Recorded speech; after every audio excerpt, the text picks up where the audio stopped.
Happy Monday, Blazers.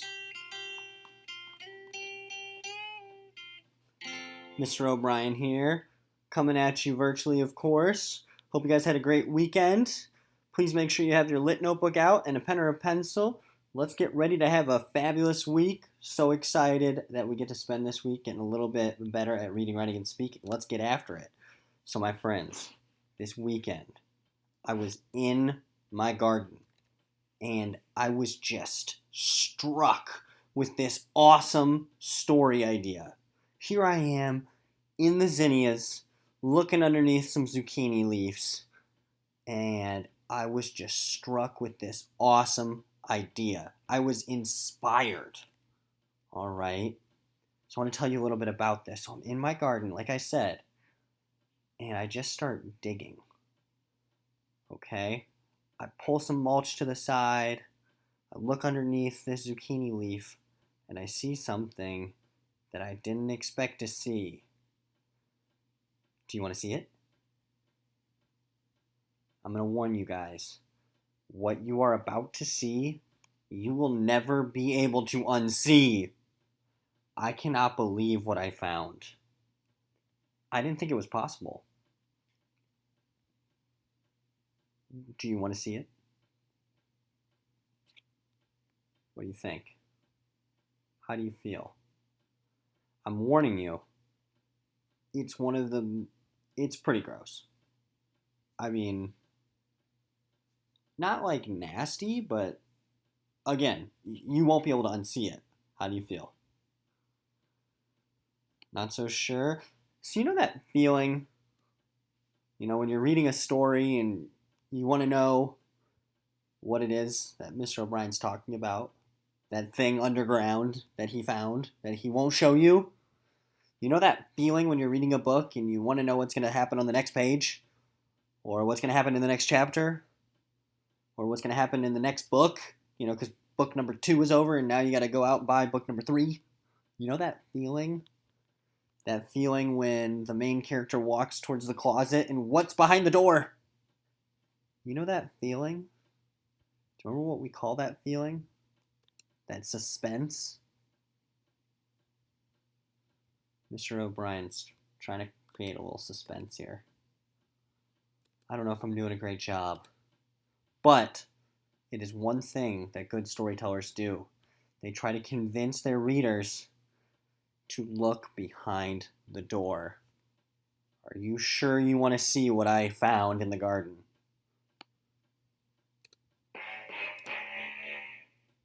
My friends?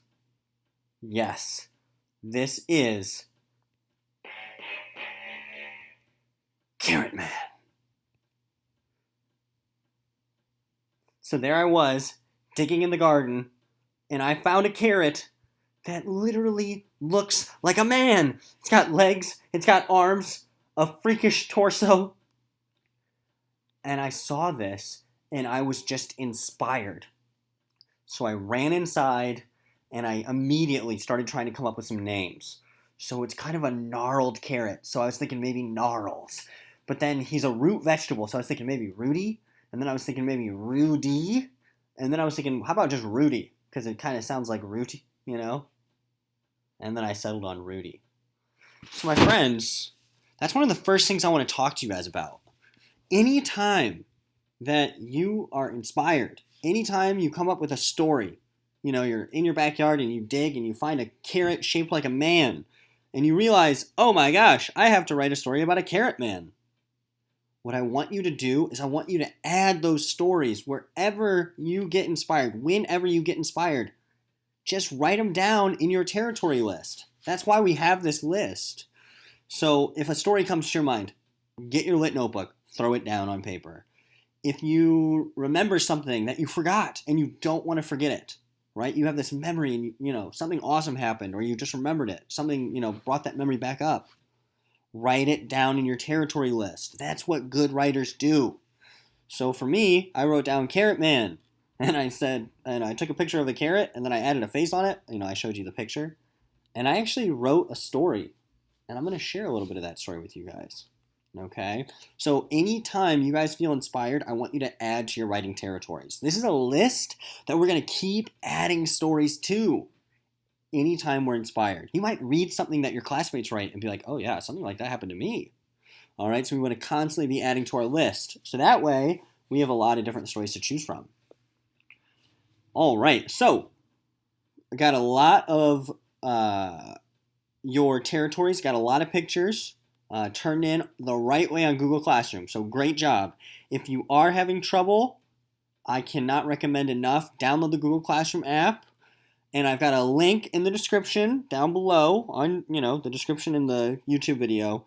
If you are having trouble submitting pictures on Google Classroom, click on that link and watch that video. All right? Sound good? Let's move on. What I want you to do is right now in your notebook, I want you to go to the end of your territories list. So right here, you can see this was the last entry I had, which is at, the Carrot Man story. And I want you to skip about 1 to 2 pages. Again, I want you to, skip a few pages because you might come up with a bunch more stories. All right? And we want to keep adding to our territory list. So skip a page or two, and then I want you to draw this picture. So as you can see, I skipped a couple pages. Now I'm on page 15. At the top, I want you to label it plot structure, and I want you to draw this image. It's a line, then it's like a pyramid, and then another line. And we're going to label it 1, 2, 3, 4. Now, if at any time I'm going a little too quickly, hit pause on the video and make sure you copy down the notes. Very, very detailed. Okay, so let's take some notes today. So, for some of you, this is a review, and for others of you, this might be brand new. But basically what we're going to talk about today is a very basic plot structure. All right? A very basic plot structure. And what I mean by that is basically if we were to put stories into a shape, this might be this might be a way to, describe how a story looks. At first, the story is sometimes kind of boring. We learn some background information, and then stories, they start getting really exciting, and we can't put the book down. And then there's this moment. Oftentimes the most exciting moment of the story, main character battles the supervillain at this awesome moment at the top of the pyramid, and then things kind of calm down and the book ends. So that's what we're going to talk about today. All right, we're going to talk about plot structure. Structure is shape, and plot is simply the events in a story. So if you think about the beginning of a story, it always starts out with background information, and we call that exposition. So I'd like you to copy this down into your notes. All right, and at any time you need more time, just hit pause. So at the beginning of a story, we get all this background info. All right, tons of background information. That's called exposition. And think about it. What's one of the first things we learn? Names of characters, right? We meet the main characters, and we find out the setting. And the setting is where the story takes place and when the story takes place. So take some time here, copy down your notes, and I'll give you an example to help solidify this. Okay, so if we take a very simple story like the Rainbow Fish. At the beginning of the Rainbow Fish, we meet the main characters, the Rainbow Fish, right? And the other fish in the story. Okay, we could be more specific. There's an octopus in it. Anywho, let's move on. The setting where the story takes place. Well, it takes place in the ocean. In terms of when, it's not really clear. In some stories you could say, oh yeah, it takes place during World War II. But for the Rainbow Fish, we don't know. It's not like the Rainbow Fish have cell phones, or they're typing on a typewriter. So we can't really tell when the story takes place. So for that story, we only really know where it takes place, which is under the sea. So, the beginning of a story, we learn about the characters, we learn when and where it takes place, which is called setting, and we learn about the conflict. And the conflict is the problem in the story. Okay? So make sure you copy those down. I want to talk to you guys about conflict today. Conflict is so important in stories. Conflict is what drives stories onward. Without conflict, stories would be super boring. Exciting stories have huge conflicts, and the main character has to overcome that conflict. Longer stories, epic tales, have several conflicts. The main character doesn't just have to climb up a mountain. He or she has to also fight a dragon at the top of the mountain. We've got several problems, okay? Now, in a very basic plot, a very basic story, we might only have one big problem. The rainbow fish. There's only one problem. Nobody likes the rainbow fish because he's, selfish and self-centered. Okay?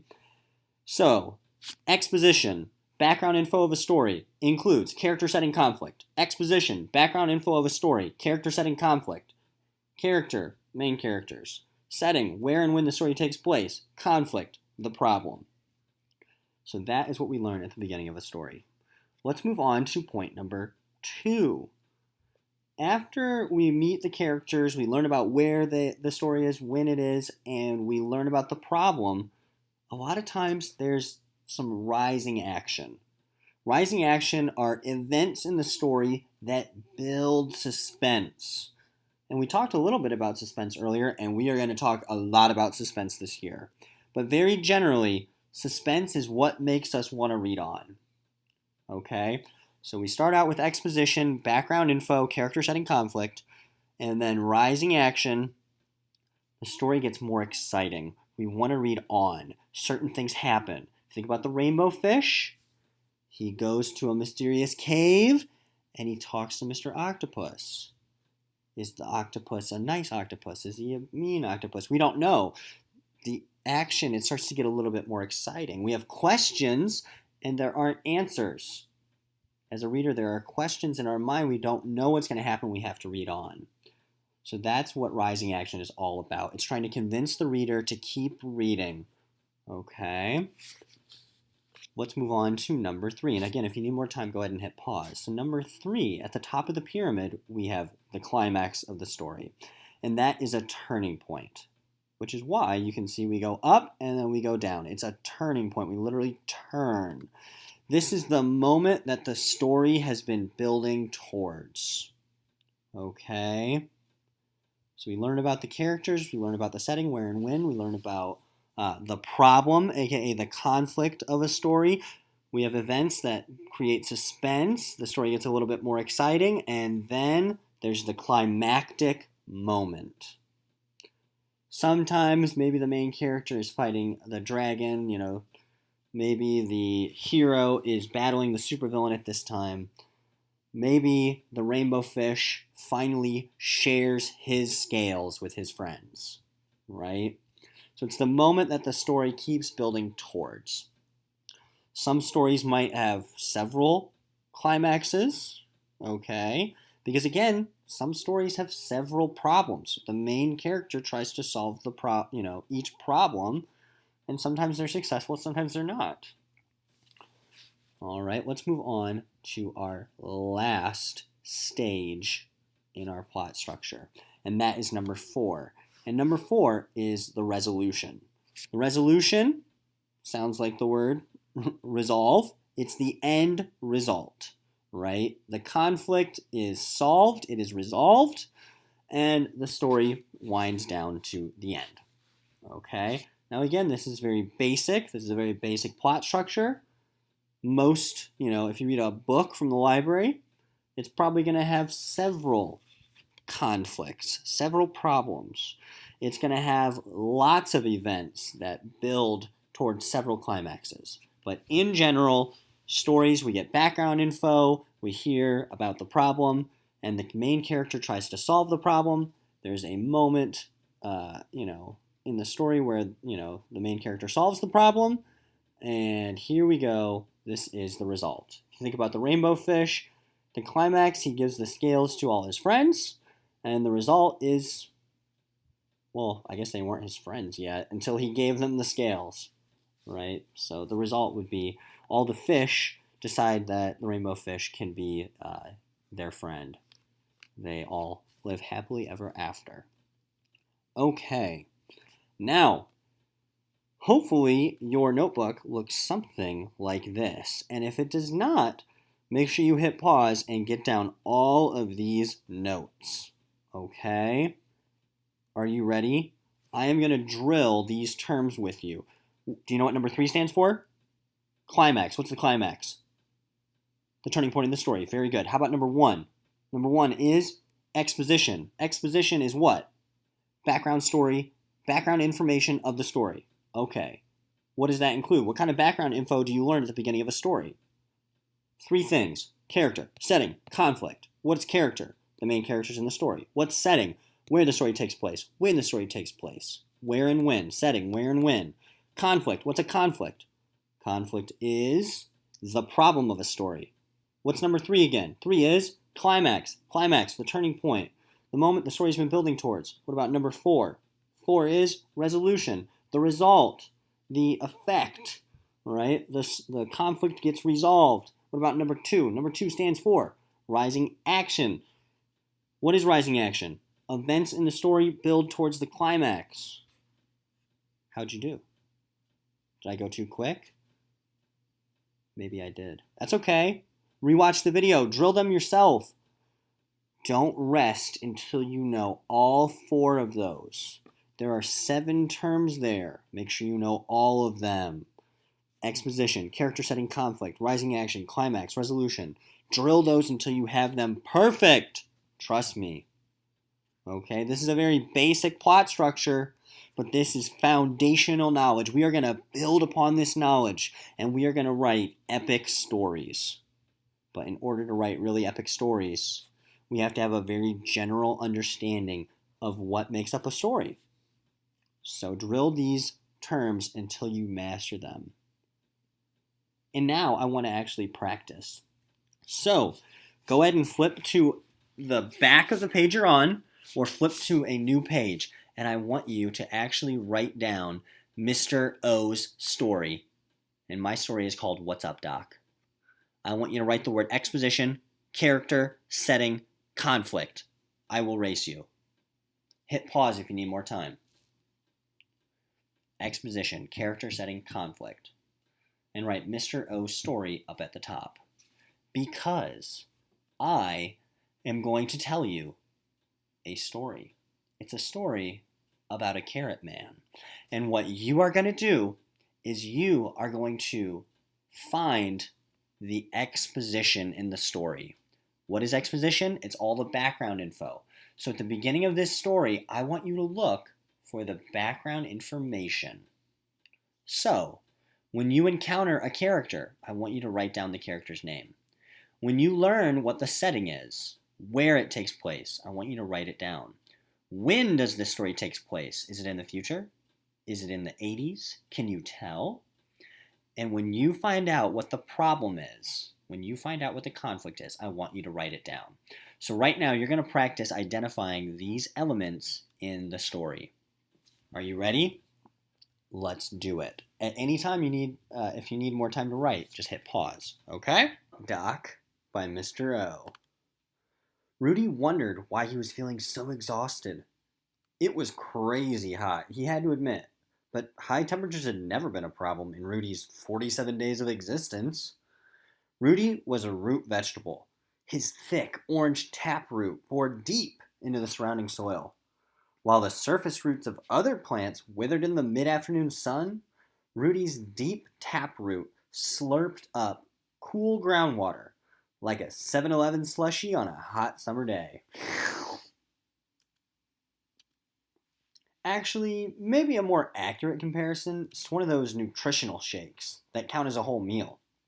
After all, Rudy's roots didn't just dig for water. They also dug for nutritional gold, nitrogen, phosphorus, and potassium. Rudy usually lounged during the hot afternoon hours. He photosynthesized, he chilled, and he slurped on his soily smoothie. But today, something felt different. He could sense a disturbance up near the surface. Roots. Roots in crisis. Roots tunneling desperately, clawing inch by inch for water. Rudy could feel it, the same way he could feel the sun on his leaves. He knew someone was in trouble. Rudy turned his thoughts upwards, towards the cries for help. Someone else's stray, straggly strand of a root gently grazed the very tip of Rudy's forehead. These were the surface roots of a flower. Rudy knew by the chemical signatures which leached out into the soil around him. These same chemicals gave Rudy clues to the age, size, and the health of this other plant. Stranger still, Rudy perceived a message, no, more like a full-length letter, which traveled the length of the scanty surface root. Dear Detective Inspector Rudy Rutavegas, please help us. Thirst has come to dominate our thoughts. Our flowers are drooping, and our leaves are fading to brown. Poor Zan grows paler every day. I'm afraid if we don't find water soon, we will need to pack up and go to seed. Sincerely, Zin, Zan, and Zanea, the Zinnia sisters. Zin, Zan, Zanea. Putrefied parsnips! Rudy bellowed. Zinnia's in trouble. Detective Rutavegas will take the case. Of course, the only problem was that Rudy wasn't a detective at all. He was a juvenile carrot with a pretty decent view of the afternoon sun. But what Rudy lacked in knowledge of investigative protocol, he more than made up for in determination. And so, a new hero was born of the clay. Detective Inspector Rudy Rutavegas was on the case. So, take some time and go back through the beginning of this story and try to find all of the exposition that you can. Try to find all the background knowledge. We've got characters. Who are the main characters? What is the setting? Where does the story take place? When does the story take place? And what is the problem? What is the conflict in the story? Go ahead and hit pause, and feel free to rewind and watch the story again to try to find all of these aspects of the exposition. So, let's talk about what characters are in the story. So we have Rudy, Detective Inspector Rudy Rutavegas. All right, he's a carrot. And we have Zin, Zan, and Zanea, who are flowers, and they're also sisters. Okay. Now, where does the story take place?